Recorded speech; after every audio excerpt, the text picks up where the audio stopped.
Welcome and thank you for joining me for day 50 of Bible in a Year New International Version.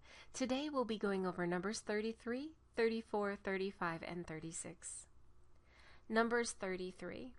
Here are the stages in the journey of the Israelites when they came out of Egypt by divisions under the leadership of Moses and Aaron. At the Lord's command, Moses recorded the stages in their journey. This is their journey by stages. The Israelites set out from Ramses on the 15th day of the first month, the day after the Passover. They marched out boldly in full view of all the Egyptians, who were burying all their firstborn whom the Lord had struck down among them, for the Lord had brought judgment on their gods. The Israelites left Ramses and camped at Succoth. They left Succoth and camped at Etham on the edge of the desert. They left Etham, turned back to Pi-hahiroth, to the east of Baal-zephon, and camped near Migdol. They left Pi-hahiroth and passed through the sea into the desert, and when they had traveled for 3 days in the desert of Etham, they camped at Marah. They left Marah and went to Elim, where there were 12 springs and 70 palm trees, and they camped there. They left Elim and camped by the Red Sea. They left the Red Sea and camped in the desert of Sin. They left the desert of Sin and camped at Dophkah. They left Dophkah and camped at Alush.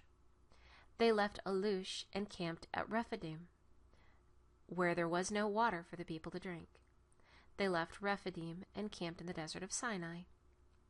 They left the desert of Sinai and camped at Kibroth-Hattava. They left Kibroth-Hattava and camped at Hazeroth. They left Hazeroth and camped at Rithmah. They left Rithmah and camped at Rimmon-Perez. They left Rimmon-Perez and camped at Libnah. They left Libnah and camped at Rissah. They left Rissah and camped at Kehelatha.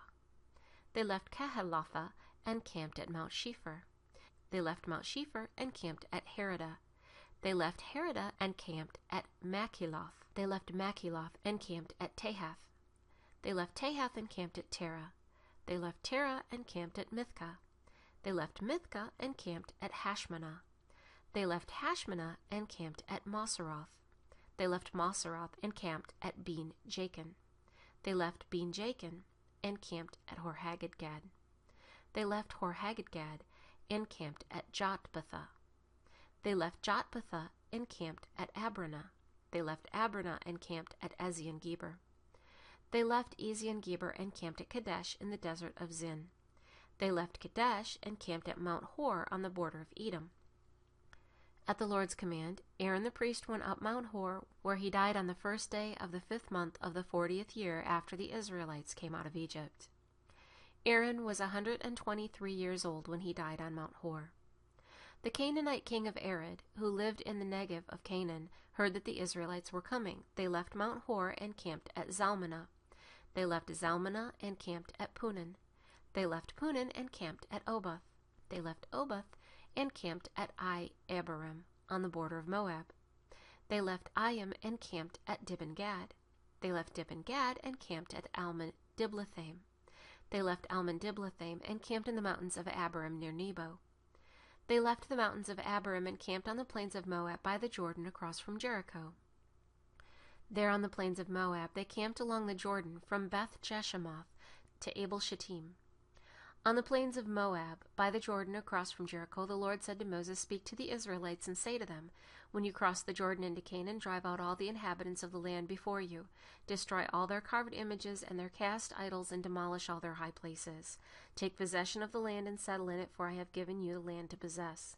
Distribute the land by lot according to your clans. To a larger group give a larger inheritance, and to a smaller group a smaller one. Whatever falls to them by lot will be theirs, distributed according to your ancestral tribes. But if you do not drive out the inhabitants of the land, those you allow to remain will become barbs in your eyes and thorns in your sides. They will give you trouble in the land where you live, and then I will do to you what I plan to do to them." Numbers 34. The Lord said to Moses, "Command the Israelites and say to them, when you enter Canaan, the land that will be allotted to you as an inheritance will have these boundaries. Your southern side will include some of the desert of Zin along the border of Edom. On the east, your southern boundary will start from the end of the Salt Sea, cross south of Scorpion Pass, continue on to Zin, and go south of Kadesh Barnea. Then it will go to Hazar Adar and over to Asmon, where it will turn, join the Wadi of Egypt, and end at the sea.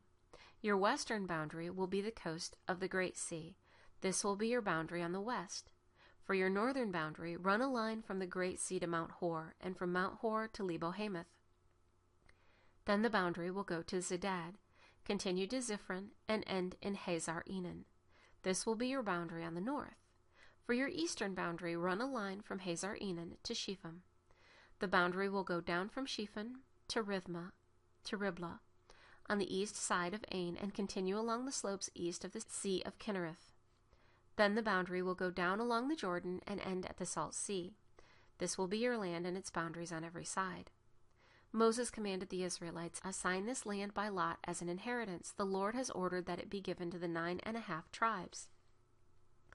Because the families of the tribe of Reuben, the tribe of Gad, and the half-tribe of Manasseh have received their inheritance, these 2.5 tribes will receive their inheritance on the east side of the Jordan of Jericho toward the sunrise. The Lord said to Moses, these are the names of the men who are to assign the land for you as an inheritance: Eleazar the priest and Joshua son of Nun, and appoint one leader from each tribe to help assign the land. These are their names: Caleb son of Jephunneh from the tribe of Judah, Shemuel son of Ammihud from the tribe of Simeon, Eladad son of Kislon from the tribe of Benjamin, Buki son of Jogli, the leader from the tribe of Dan, Haniel son of Ephod, the leader from the tribe of Manasseh son of Joseph, Kemuel son of Shiftan, the leader from the tribe of Ephraim son of Joseph, Elizaphan son of Parnak, the leader from the tribe of Zebulun, Paltiel son of Azan, the leader from the tribe of Issachar, Ahihud son of Shalomi, the leader from the tribe of Asher, Pedahel son of Ammihud, the leader from the tribe of Naphtali. These are the men the Lord commanded to assign the land to the Israelites in the land of Canaan. Numbers 35. On the plains of Moab, by the Jordan across from Jericho, the Lord said to Moses, command the Israelites to give the Levites towns to live in from the inheritance the Israelites will possess, and give them pasture lands around the towns. Then they will have towns to live in and pasture lands for their cattle, flocks, and all their other livestock. The pasture lands around the towns that you give the Levites will extend out 1,500 feet from the town wall. Outside the town, measure 3,000 feet on the east side, 3,000 on the south side, 3,000 on the west, and 3,000 on the north, with the town in the center. They will have this area as pasture land for the towns. 6 of the towns you give the Levites will be cities for refuge, to which a person who has killed someone may flee. In addition, give them 42 other towns. In all, you must give the Levites 48 towns together with their pasture lands. The towns you give the Levites from the land the Israelites possess are to be given in portion to the inheritance of each tribe. Take many towns from a tribe that has many, but few from one that has few. Then the Lord said to Moses, speak to the Israelites and say to them, when you cross the Jordan into Canaan, select some towns to be your cities of refuge, to which a person who has killed someone accidentally may flee. They will not be places of refuge from the avenger, so that a person accused of murder may not die before he stands trial before the assembly. These 6 towns you give will be your cities of refuge. Give 3 on this side of the Jordan and 3 in Canaan as cities of refuge. These 6 towns will be a place of refuge for Israelites, aliens, and any other people living among them, so that anyone who has killed another accidentally can flee there. If a man strikes someone with an iron object so that he dies, he is a murderer, and murderers shall be put to death. Or if anyone has a stone in his hand that could kill, and he strikes someone so that he dies, he is a murderer. The murderer shall be put to death. Or if anyone has a wooden object in his hand that could kill, and he hits someone so that he dies, he is a murderer. The murderer shall be put to death. The avenger of blood shall put the murderer to death when he meets him, he shall put him to death. If anyone with malice aforethought shoves another or throws something at him intentionally so that he dies, or if in hostility he hits him with his fist so that he dies, that person shall be put to death, he is a murderer. The avenger of blood shall put the murderer to death when he meets him. But if without hostility someone suddenly shoves another, or throws something at him unintentionally, or without seeing him drops a stone on him that could kill him, and he dies, then since he was not his enemy and he did not intend to harm him, the assembly must judge between him and the avenger of blood according to these regulations. The assembly must protect the one accused of murder from the avenger of blood and send him back to the city of refuge to which he fled. He must stay there until the death of the high priest who was anointed with the holy oil. But if the accused ever goes outside the limits of the city of refuge to which he has fled, and the avenger of blood finds him outside the city, The avenger of blood may kill the accused without being guilty of murder. The accused must stay in his city of refuge until the death of the high priest. Only after the death of the high priest may he return to his own property. These are to be legal requirements for you throughout the generations to come wherever you live. Anyone who kills a person is to be put to death as a murderer only on the testimony of witnesses. But no one is to be put to death on the testimony of only one witness. Do not accept a ransom for the life of a murderer who deserves to die. He must surely be put to death. Do not accept a ransom from anyone who has fled to a city of refuge, and so allow him to go back and live on his own land before the death of the high priest. Do not pollute the land where you are. Bloodshed pollutes the land, and atonement cannot be made for the land on which blood has been shed, except by the blood of the one who shed it. Do not defile the land where you live, or where I dwell, for I, the Lord, dwell among the Israelites. Numbers 36. The family heads of the clan of Gilead, son of Machir, the son of Manasseh, who were from the clans of the descendants of Joseph, came and spoke before Moses and the leaders, the heads of the Israelite families. They said, "When the Lord commanded my Lord to give the lands as an inheritance to the Israelites by lot, he ordered you to give the inheritance of our brother Zelophehad to his daughters.